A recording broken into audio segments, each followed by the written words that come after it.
Sud Radio, le débat du samedi. Et dans notre débat du samedi, on retrouve comme d'habitude le politologue Luc Gras. Bonjour Luc. Bonjour Laurence. Bonjour Arnaud Benedetti, professeur associé à l'université Paris-Sorbonne et rédacteur en chef de la revue politique et parlementaire. Bonjour Arnaud. Bonjour à vous. Alors avant de parler de la sécheresse, forcément avec vous, on va revenir sur cette agression hier de Salman Rushdie. On en parlait depuis 7h du matin, les nouvelles ne sont pas bonnes. Selon son agent, il va probablement perdre un œil. Il a été poignardé au niveau du foie, il est actuellement sous respirateur artificiel et son agresseur, un jeune homme de 24 ans, originaire de l'État de New York, qui a été arrêté et placé en détention. Déjà, votre première réaction à tous les deux à cette agression, cette tentative d'assassinat, on peut même le dire. Arnaud Benedetti, je commence par vous. Écoutez, par-delà l'effroi et l'émotion totalement légitime et planétaire qui est suscitée par cet événement, cela démontre que les adversaires de la liberté que sont les islamistes ne désarment pas. Il faut rappeler que la fatwa a été lancée il y a maintenant plus de 30 ans. 33 ans, que oui. Vraisemblablement peut-être... l'enquête le dira, mais il y aurait eu un relâchement, en tout cas, de la protection apportée à Salman Rushdie, et que on voit bien que ceux qui considèrent aujourd'hui que notre modèle de civilisation occidentale, qui est basé sur la liberté d'expression, la liberté de conscience, pour cela, ce modèle doit être abattu. Et il y a, j'allais dire aussi, à travers cette émotion aussi, ce qui est intéressant de regarder, c'est les commentaires. Et entre ceux qui n'hésitent pas, et ils ont raison, de désigner le mal, c'est-à-dire ce mal que constitue l'islamisme, et ceux qui, avec un certain nombre de circonvolutions, hésitent à citer cet adversaire et cet ennemi, on voit bien qu'il y a là toutes les difficultés que rencontre une partie des classes dirigeantes de l'Occident, voire des classes intellectuelles, à se positionner par rapport à une menace qui est une menace que l'on connaît bien, une menace qui a déjà tué à plusieurs reprises en Occident et ailleurs. Et je crois qu'il faut espérer en tout cas que de ce malheur, un renforcement de notre prise de conscience puisse finalement se réactiver. Vous faites allusion à quels hésitants, entre guillemets? On voit bien que même le tweet du président de la République, regardez le tweet d'Emmanuel Macron, c'est très intéressant, le tweet du président de la République, le tweet de la ministre de la Culture, je veux dire, hésite à caractériser finalement l'origine de l'agression. Il s'agit d'un attentat islamiste, c'est aujourd'hui une évidence. Même si on ne connaît pas encore les intentions de l'agresseur. Je ne parle même pas des parlementaires de la France insoumise qui parlent d'obscurantisme religieux en se gardant bien de préciser encore une fois quelle est la motivation de cet acte. Ouais. Vous sentez vous aussi, Luc Gras, des tweets un petit peu gênés face à cette agression d'un point de vue politique?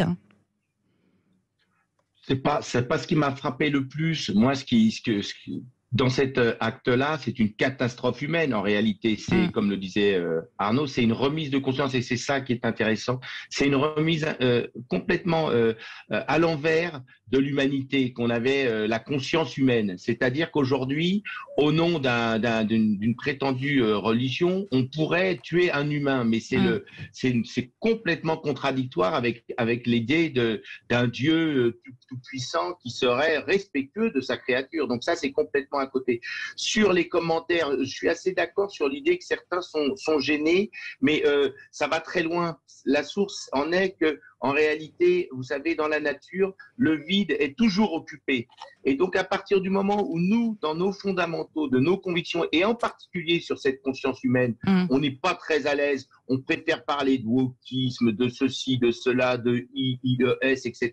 Bref, sur le champ du débat intellectuel aujourd'hui, ce sont des pis-aller qui nous sont présentés. La réalité aujourd'hui, c'est qu'est-ce que nos sociétés offrent à notre jeunesse, à notre avenir, comme conscience humaine. Et si nous, on est absent dans ce débat-là, effectivement, il y a d'autres qui occupent le terrain.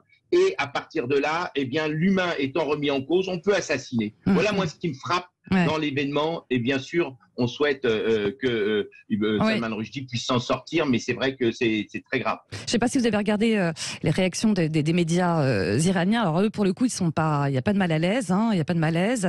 Le principal quotidien ultra-conservateur iranien, Kenan, je ne sais pas si je le prononce bien, a félicité l'homme qui l'a poignardé en écrivant « Bravo à cet homme courageux et conscient de son devoir qui a attaqué l'apostat et le vicieux Salman Rushdie », a écrit le journal, dont le patron est nommé par le guide suprême iranien, l'ayatollah Ali Khamenei. Le pouvoir iranien, lui, n'a pas, pour l'instant pas commenté officiellement cette tentative d'assassinat, mais a priori tous les médias iraniens ont qualifié Rushdie d'apostat, à l'exception d'Etemad, le journal réformateur. Arnaud Benedetti. Oui, mais vous savez, de toute façon, c'est une leçon de l'histoire. C'est la force des idéologies totalitaires que de ne pas se poser de questions.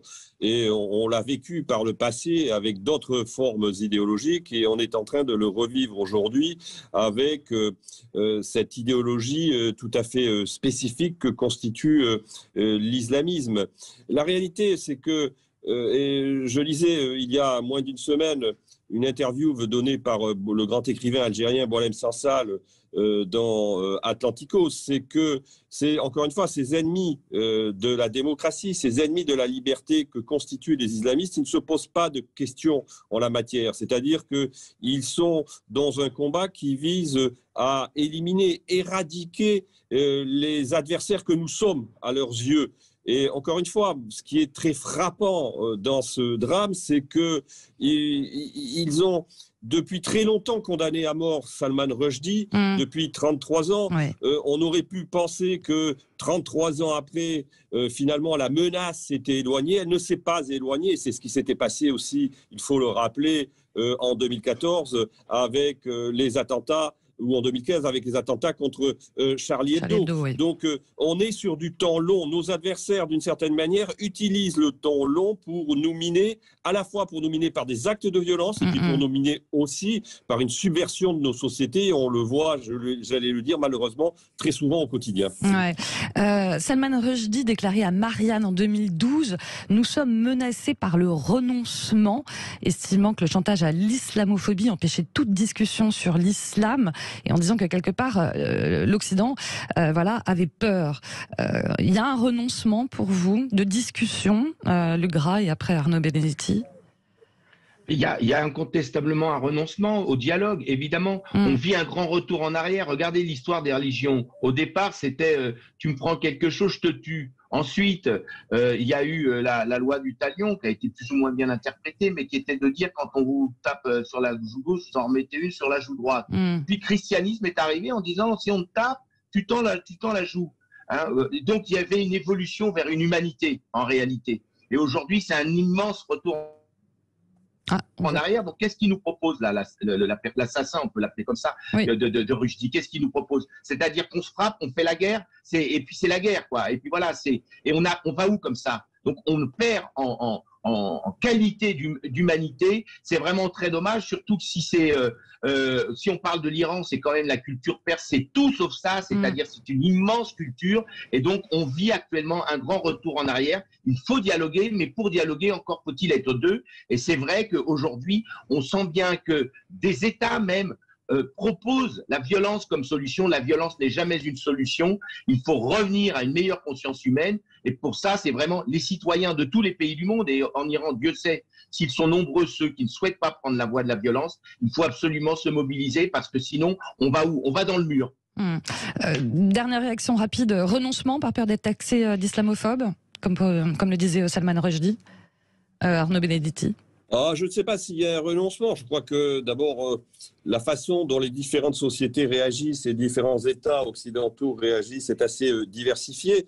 Mais ce que l'on peut constater, c'est que par exemple, une société comme la société française est particulièrement visée parce que son modèle finalement de vivre ensemble est d'une certaine manière considéré comme radicalement opposé. C'est-à-dire la distinction que l'on fait entre le spirituel et le temporel, et en laissant bien évidemment la liberté de conscience de croire ou de ne pas croire, est considérée aux yeux notamment des islamistes comme un crime. Mais je voudrais juste un dernier point, dire que il ne faut pas faire non plus des religions, disons, un ennemi de la liberté. Je rappellerai Bien que sûr. le XXe siècle a été un siècle où les matérialismes l'ont emporté et qui ont été des siècles de très grand totalitarisme également. Donc, j'allais dire, la violence a des sources multiples et qui ne sont pas seulement liées aux phénomènes religieux. Les phénomènes religieux peuvent être des facteurs de paix, ils peuvent être des facteurs de guerre et des facteurs de haine et des facteurs de violence également. On le voit à travers le cas de Salman Rushdie, mais ils ne sont pas les seuls, malheureusement, à porter la violence.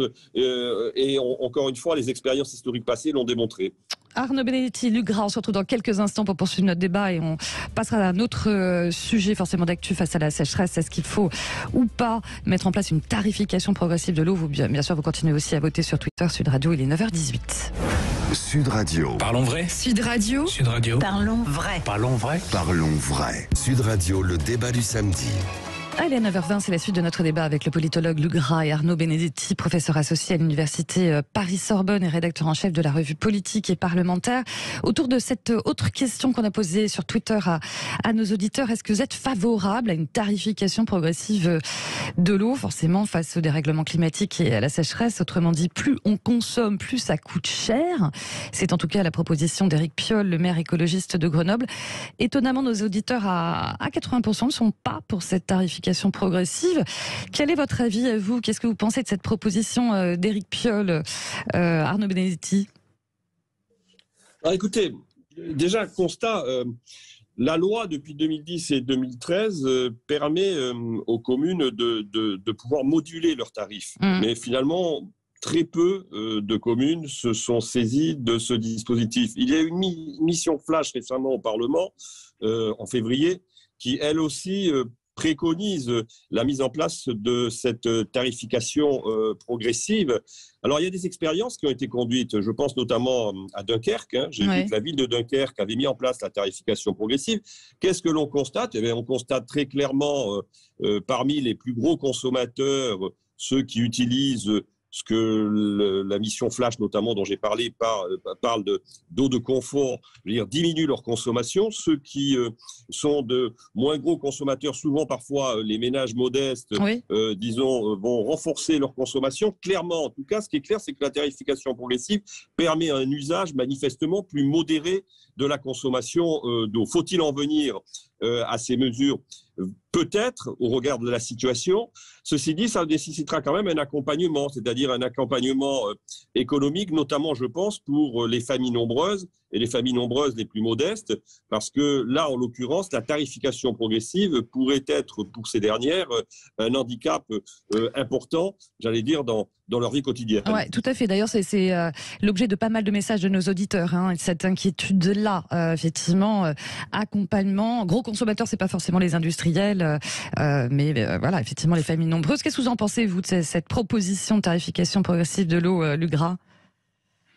Moi, je pense que c'est pas une bonne proposition. Enfin, on est habitué avec Monsieur Piolle, c'est limite absurde parce que la mise en place d'une tarification progressive et c'est rocambolesque. On va faire comment? On va aller chez les gens, on va poser des compteurs et en plus, ça va avoir un effet absolument terrible sur les familles nombreuses, sur les plus bas revenus. Enfin, comment on va faire? Il faudra à ce moment-là faire des tarifications en fonction des revenus des personnes. Donc, je pense que c'est pas du tout la bonne voie. C'est une fois de plus en France la voie de la réglementation, là où il faudrait avoir au contraire une prise de conscience.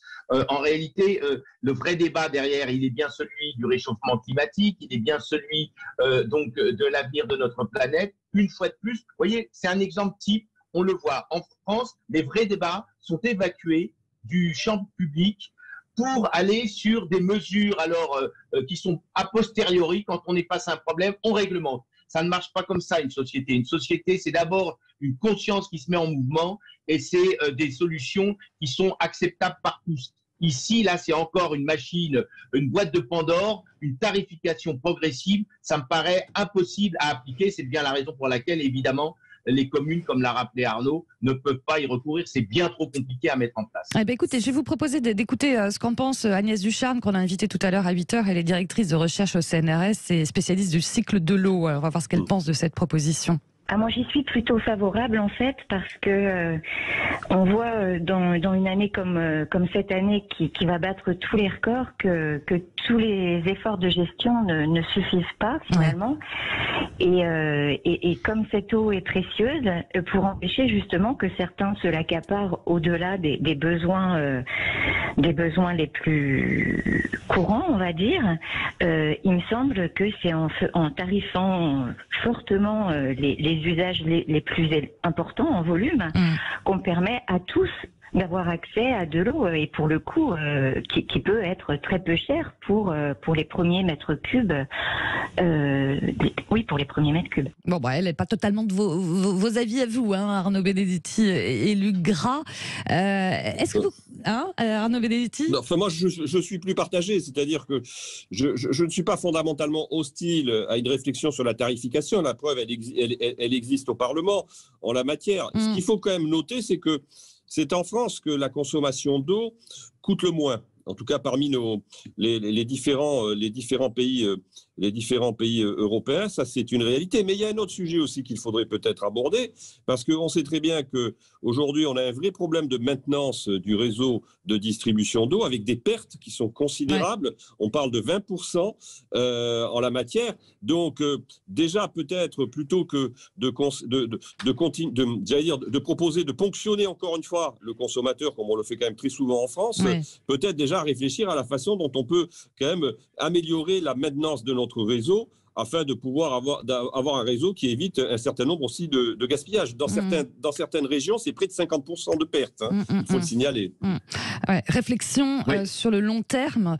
On le sait, là, la Première ministre Elisabeth Borne, qui était en déplacement en Gironde, a rappelé que la mobilisation du gouvernement totale face aux incendies et au dérèglement climatique, en rappelant son nouveau plan d'adaptation qui sera porté par son ministère de la Transition écologique dévoilé en septembre. On est dans des effets d'annonce, des plans. Est-ce qu'on est dans le concret, le urgent ici et maintenant, Luc Gras, en tout cas, c'est ce qu'on peut reprocher au gouvernement. Exactement. Faut arrêter de considérer le citoyen comme un enfant avec des mesures de restriction. C'est pas bien, donc on réglemente. Faut arrêter ça.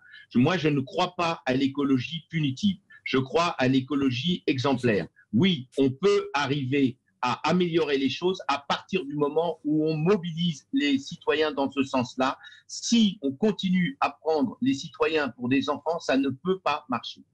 Sauf que beaucoup disent que la pédagogie, entre guillemets, a ses limites, c'est qu'on est dans l'urgence, quoi. Oui, mais c'est justement le problème, c'est que de toujours réagir en urgence, on n'a pas de vision. Moi, je veux pas revenir avec nos lettres habituelles sur la planification gaullienne, mais enfin, on avait une vision. Moi, je dis, où est passé le soldat Bérou ? Parce qu'on a besoin de gens qui voient plus loin, le réchauffement climatique, les problèmes de répartition de la richesse dans ce pays, la place de l'humain dans nos sociétés, ça, ce sont des vrais sujets. Au lieu de ça, on a dans le débat public le wokisme, les écritures inclusives, etc., etc. Il y a une forme de captation des sujets essentiels qui ne sont pas mis sur la place publique au détriment justement des enjeux qui font la réalité. Et aujourd'hui, on passe son temps à réagir en aval sur des situations d'urgence, sur des situations de crise. Est-ce qu'il ne faudrait pas mieux anticiper ? C'est aussi votre ressenti, Arnaud Benedetti ? Que l'État ait perdu sa fonction stratège, ou en tout cas ait vu sa fonction stratège largement infléchie ces dernières années, c'est une réalité. Mais c'est surtout lié au fait qu'on a mis en place des politiques budgétaires qui, globalement, depuis finalement le traité de Maastricht, ont fait que ces fonctions stratégiques ont servi de variable d'ajustement. Alors, si vous voulez, on a un peu la double peine d'ailleurs, de ce point de vue-là. C'est que non seulement, je veux dire, on n'est plus capable d'anticiper, mais en même temps, quand on regarde la dépense publique et la dérive de la dépense publique, on se rend compte que en même temps qu'on rognait sur ces fonctions stratégiques, on ne maîtrisait pas plus la dépense publique. Donc, finalement, c'est d'une certaine manière l'ensemble de ces enjeux qui réapparaissent traduisent finalement la faillite de la classe dirigeante depuis près de 3 décennies. Je suis un peu sévère, mais c'est en tout cas la réalité qui s'impose. Et sur l'écologie punitive, oui, je partage ce qui a été dit, c'est-à-dire qu'on l'a vu encore il y a 3 ans ou 4 ans, au moment de la crise des Gilets jaunes, que les mesures qui sont des mesures qui apparaissent comme contraignantes sont des mesures qui, en général, sont rejetées, notamment par les classes populaires qui rencontrent des difficultés à finir leur fin de mois. Voilà. Merci encore pour vos lumières, Arnaud Benedetti et Luc Gras. J'espère à samedi prochain. Merci à vous. Allez, à suivre dans quelques instants la petite philo de l'été, Sud Radio, il est 9h29. Sud Radio.